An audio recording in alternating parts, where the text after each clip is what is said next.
Hello បងប្អូនទាំងអស់គ្នា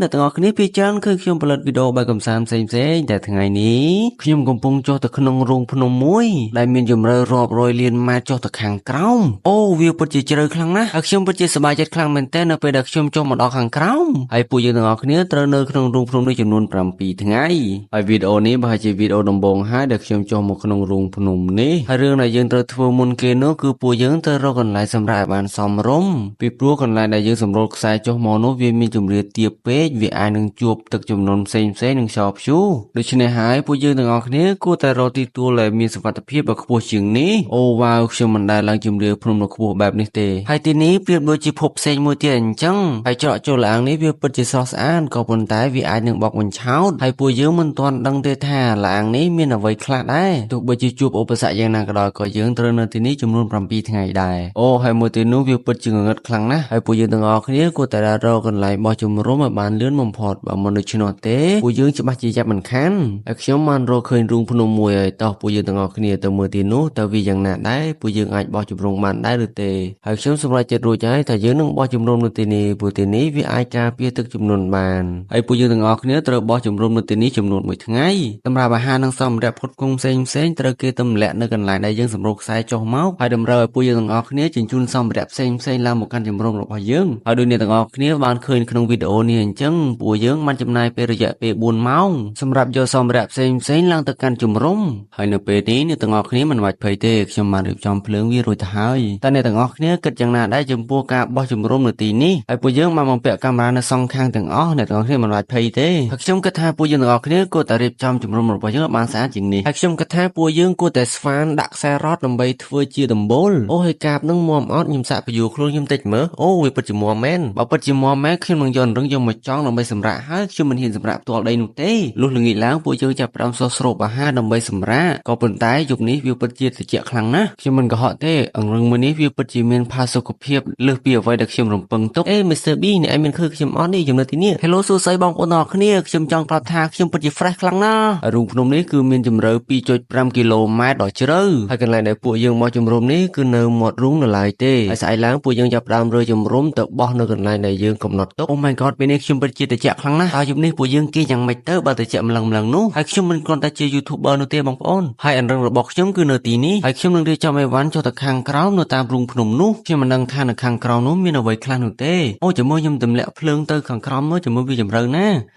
អូវាពិតជាជ្រៅខ្លាំងមែនទែនទោះបីជាជ្រៅយ៉ាងណាក៏ដោយក៏ពួកយើងទៅតែចុះទៅខាងក្រោមដែរចំណែកឯម៉ាក់និងខារ៉ូបានចុះទៅត្រួតពិនិត្យនៅខាងក្រោមមុនអូហើយអ្នកឃើញអង្រឹងរបស់ខ្ញុំទេគឺនៅទីនោះគឺជាកន្លែងដេករបស់ខ្ញុំវាពិតជាលំបាកសម្រាប់ពួកខ្ញុំដែលចូលទៅក្នុងរូងភ្នំនេះហើយនៅលើផែនដីនេះអ្នកទាំងអស់គ្នាអាចមើលឃើញមូលដ្ឋានផ្ទះរបស់ពួកយើងហើយពួកយើងកំពុងតែបំលាស់ទីទៅឆ្ងាយពីជំរំរបស់យើងអូមិនន័យទេម៉ាក់ប៉ុន្តែខ្ញុំស៊ីផុយអូអ្នកពិតជាឈួតហើយចំណែកឯពេលនេះម៉ាក់និងខារ៉ូពួកគេបានចុះទៅខាងក្រោមហើយចំណែកឯខ្ញុំនិងឈនបានធ្វើការងារខ្លះៗនៅជំរំឈនមើលថងនេះវាពិតជាឈ្ងុយខ្លាំងមែនទែនអូបើឈ្ងុយ Mr. B ឆាប់ញ៉ាំទៅអូទេខ្ញុំនិយាយលេងទេហើយមេរៀនទី1នោះគឺកំបោះចោលថងជំរំរបស់យើងហើយទី2នោះគឺយើងមិនគួរចោលសម្រាមនៅទីនេះឬក៏វាខ្ចប់ទុកនៅទីនេះទេពួកយើងគួរតែយកវាត្រឡប់ទៅវិញឬដុតកំទេចវាចោលត្រូវហើយឈនខ្ញុំចង់តង់នឹងជាប់គ្នាដើម្បីបង្កើតជាជំរំមួយដ៏ធំអូណែឈនមើលកាមនេះដូចជាមិនសូវមាំសោះចំណែកឯម៉ាក់និងខារ៉ូកំពុងតែចុះទៅក្នុងរូងភ្នំនោះហើយជាប់កែវនៅក្នុងរុនដ៏តូចមួយអូយ៉ាងម៉េចហើយម៉ាក់អ្នកអាចចូលទៅរួចទេអូទេរុននេះខ្ញុំមិនអាចចូលបានទេព្រោះវាតូចពេកអូយ៉ាងម៉េចទៅហើយនៅខាងក្រោមអាចចូលបានដែរឬទេ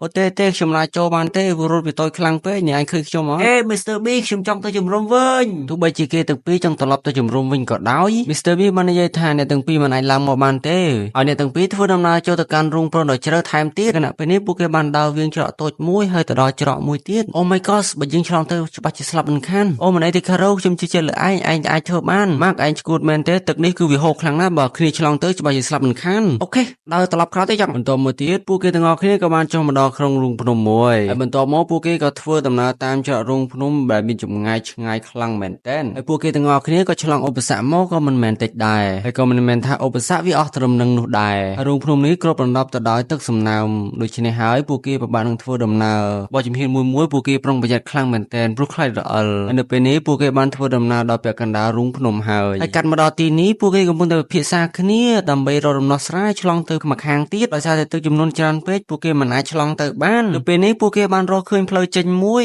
ពួកគេក៏បានដើរតាមជន្លងភ្នំនោះក៏បានទៅដល់ទឹកស្ទឹងមួយចំណែក Mr. Beast ក៏ពិតជាសប្បាយចិត្តខ្លាំងមែនទែនព្រោះគាត់ខំទឹកចំនួន4ថ្ងៃមកហើយនៅពេលនេះក្រុមការងាររបស់ Mr. Beast បានបង្ហោះដ្រូនមកមើលក្រុមរបស់ពួកគាត់តើទៅជាយ៉ាងណាទៅហើយគាត់មានជីវិតរស់រានដែរឬទេបាទ Hello សួស្តីទាំងអស់គ្នាខ្ញុំមិនអីទេខ្ញុំនៅរស់ទេខ្ញុំមិនអីទេខ្ញុំអាចតស៊ូទៅមុខទៀតបាននៅពេលដែលពួកគេបានងូតទឹកហើយពួកគេក៏បានឡើងទៅដល់ជំរំពួកគេវិញដើម្បីពិភាក្សាគ្នាតើគួរធ្វើអ្វីបន្តទៅមុខទៀតហើយនៅពេលនេះ Mr. Beast គាត់ចង់ធ្វើដំណើរទៅកាន់រូងភ្នំដ៏ជ្រៅថែមមួយទៀតចំណែកឯអ្នកទាំងអស់គ្នាក៏គាត់មិនប្រកែកដែរក៏គាត់ធ្វើតាម Mr. Beast ទាំងអស់ហើយបានព្រមព្រៀងគ្នាហើយក៏បានចូលទៅសម្រាកលុះស្អែកឡើងចាប់ផ្ដើមធ្វើដំណើរចូលទៅកាន់រូងភ្នំមួយទៀតដ៏សែនឆ្ងាយចំណែក Caro នៅពេលដែលគេឃើញទឹកវាជាសប្បាយចិត្តខ្លាំងមែនទែនក៏គេលោតចុះពីលើមួយឡើងប្រងហើយលុះពេលយប់ឡើង Mr. Beast ក៏បានបកស្រាយថាអូវាពិតជាត្រជាក់ខ្លាំងណាស់នៅទីនេះប្រហែលជាលើកក្រោយគឺខ្ញុំលែងមកទីនេះទៀតហើយថ្ងៃនេះគឺជាថ្ងៃទី6ហើយដែលពួកគេជាប់នៅក្នុងរូងភ្នំនេះរីឯម្នាក់ពួកគេពិតជាចង់ចេញទៅខាងក្រៅខ្លាំងណាស់នៅពេលនេះដោយសារតែចូលមកដំបូងនោះពួកគេពិតជាមានអារម្មណ៍សប្បាយខ្លាំងណាស់តែពេលយូរទៅពួកគេបានជួបឧបសគ្គយ៉ាងច្រើនដែលធ្វើពួកគេណាយចិត្តប៉ុន្តែនៅពេលនេះពួកគេបានភ្ញាក់ពីដំណេកពួកគេបានរៀបចំអីវ៉ាន់ដើម្បីចេញទៅផ្ទះរៀងខ្លួនវិញព្រោះអីថ្ងៃនេះគឺជាថ្ងៃទី7ហើយដែលគ្រប់ plan របស់គេដែលថានៅទីនេះចំនួន7ថ្ងៃអូមើលទៅ Mr. Beast នោះដេកដូចជាខ្មោចងាប់យ៉ាងអញ្ចឹងហើយយ៉ាងម៉េចទៅហើយអ្នកអាចតទៅមុខទៀតបានដែរឬអត់ហើយនិយាយមិនបានយូរប៉ុន្មានពួកគេក៏បានរើជំរុំដើម្បីចាក់ចេញត្រឡប់ទៅផ្ទះរៀងខ្លួនវិញហើយខ្ញុំនឹងជិះខ្សែរ៉កឡើងទៅលើវិញហើយថ្ងៃនេះ plan របស់ពួកគេក៏ត្រូវបានបញ្ចប់ហើយសាច់រឿង admin ក៏ត្រូវបានបញ្ចប់ដូចគ្នាពេលដែលបងប្អូនទស្សនាវីដេអូនេះចប់ហើយសូមកុំភ្លេចចុច like subscribe និង comment ម្នាក់មួយផងបាទហើយក៏សូមអភ័យទោសនិងអធិស្ឋានបងប្អូនទាំងអស់គ្នារកការសម្ដៅរបស់ admin និយាយមិនសមស្របត្រង់ណាមួយសូមខន្តីអភ័យទោសផងបាទហើយ admin ក៏អត់មានអ្វីនិយាយច្រើនទៀតដែរក៏សូមអរគុណសូមជម្រាបលាជួបគ្នានៅវីដេអូក្រោយបាយបាយ